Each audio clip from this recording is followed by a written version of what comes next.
খালেদা জিয়ার শারীরিক অবস্থার খবর নিয়ে আমাদের সাথে এভারকেয়ার হাসপাতালের সামনে থেকে যুক্ত হচ্ছেন সহকর্মী শফিকুল হক।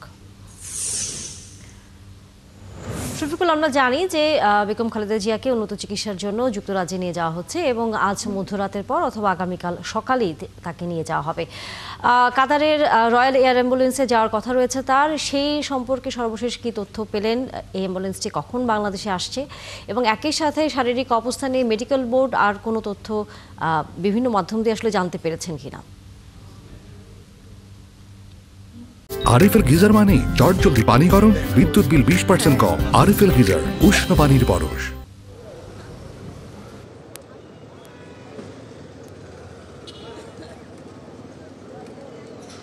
তা নিয়ে শুরুতেই বলে রাখি, এখন শুধু কিছুক্ষণ আগে ডাক্তার জাহিদ যিনি সংবাদ সম্মেলন করে জানিয়েছিলেন যে আজ মধ্যরাত অথবা আগামীকাল ভোরে বেগম খালেদা জিয়াকে যুক্তরাজ্যে নিয়ে যাওয়া হবে উন্নত চিকিৎসার জন্য, যেই মাধ্যমে নিয়ে যাওয়া হবে যে সেই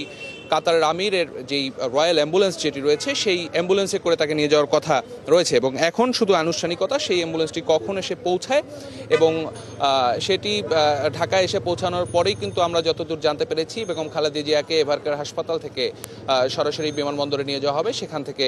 লন্ডনের উদ্দেশ্যে তিনি যাত্রা করবেন উন্নত চিকিৎসার জন্য। এর বাইরে তার যেই শারীরিক অবস্থা, কিছুক্ষণ আগে ডাক্তার জাহিদ সংবাদ সম্মেলনে যেটি জানিয়েছেন যে তার অবস্থা স্থিতিশীল এবং গত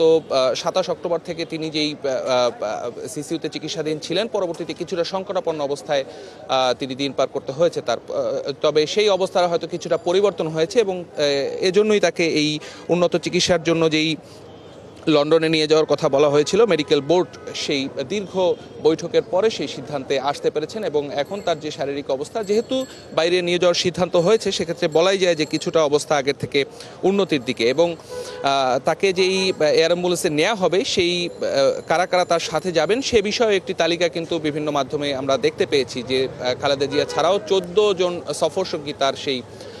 বিমানে থাকবেন, এমনটি আমরা এখন পর্যন্ত জানতে পেরেছি। এবং হাসপাতালের যে প্রক্রিয়া, আপনাকে একটি বিষয় জানিয়ে রাখি, গতকাল লন্ডন এবং চায়না থেকে যে মেডিকেল বোর্ডের সদস্যরা আসলেন এবং তাদেরকে নিয়ে কিন্তু দফায় দফায় গতকাল রাতেও 3 দফা তাদের মেডিকেল বোর্ড বসেছে এবং সব শেষ তারা যে সিদ্ধান্তে উপনীত হয়েছে যে বেগম জিয়াকে বিদেশে নিয়ে যাওয়ার মতো অবস্থা তার রয়েছে এবং সেই সিদ্ধান্তের পরেই কিন্তু তাকে যেই নিয়ে যাওয়ার যে প্রক্রিয়া, সেই প্রক্রিয়া ইতিমধ্যেই কাতার দূতাবাস থেকে যেই খবর আমরা পেয়েছি যে তারা তাদের যে air ambulance, royal air ambulance, যেটিতে করে এর আগে আপনি জানেন যে গত জানুয়ারিতে লন্ডনে বেগম খালেদা জিয়া গিয়েছিলেন এবং সেখানে দীর্ঘদিন প্রায় 117 দিনের মতো চিকিৎসা শেষে গত মে মাসে আবার তিনি ফিরে আসেন, সেই এয়ার অ্যাম্বুলেন্সে করেই কিন্তু তাকে নিয়ে আসা হয়েছিল। এবং এরই ধারাবাহিকতায় আজকে আমরা যেটি দেখতে পাচ্ছি, এখন পর্যন্ত যেই বিএনপির পক্ষ থেকে যে প্রস্তুতি, তারা কাতারের যেই দূতাবাস, সেই দূতাবাসে তারা যোগাযোগ করেছেন এবং দূতাবাস থেকে যে খবর আমরা পেয়েছি যে এয়ার অ্যাম্বুলেন্সটি বাংলাদেশ থেকে সিগন্যাল পেলেই তারা সেখান থেকে ফ্লাই করবেন এবং সেটি দেশে আসতে হয়তো 4 থেকে 4.5 ঘন্টার মতো সময় লাগতে পারে। তো কখন সেটি আসলে বাংলাদেশের উদ্দেশ্যে যাত্রা শুরু করছে সেই সময়টি এখনও আমরা জানতে পারিনি, তবে হয়তো কিছুক্ষণের মধ্যে আমরা সে বিষয়ে অবগত হব এবং তারপরে আপনাকে দর্শকদের সেই খবরটি জানাতে পারবো যে কখন নাগাদ তিনি বাংলাদেশ থেকে লন্ডনের উদ্দেশ্যে ফ্লাই করতে পারেন। বেগম জিয়ার শারীরিক অবস্থা সবশেষ যদি বলতে হয় যে ডাক্তার জাহিদ বলেছেন যে এর আগেও বেগম খালেদা জিয়া কিন্তু একাধিকবার সংকটাপন্ন অবস্থায়, এর খারাপ অবস্থায় তিনি গিয়েছিলেন এবং এভারকেয়ার সহ দেশের বাইরেও তার চিকিৎসা দেওয়া হয়েছে এবং এবারে তার যে সংকটময়। ধন্যবাদ শফিকুল হক। নিশ্চয়ই আমরা বেগম খালেদা জিয়ার শারীরিক অবস্থা সর্বশেষ আরও খবর আপনার হাতে এসে পৌঁছলেই যুক্ত হব আবারও। দর্শক, সহকর্মী শফিকুল হক ছিলেন এভারকেয়ার হাসপাতালের সামনে থেকে।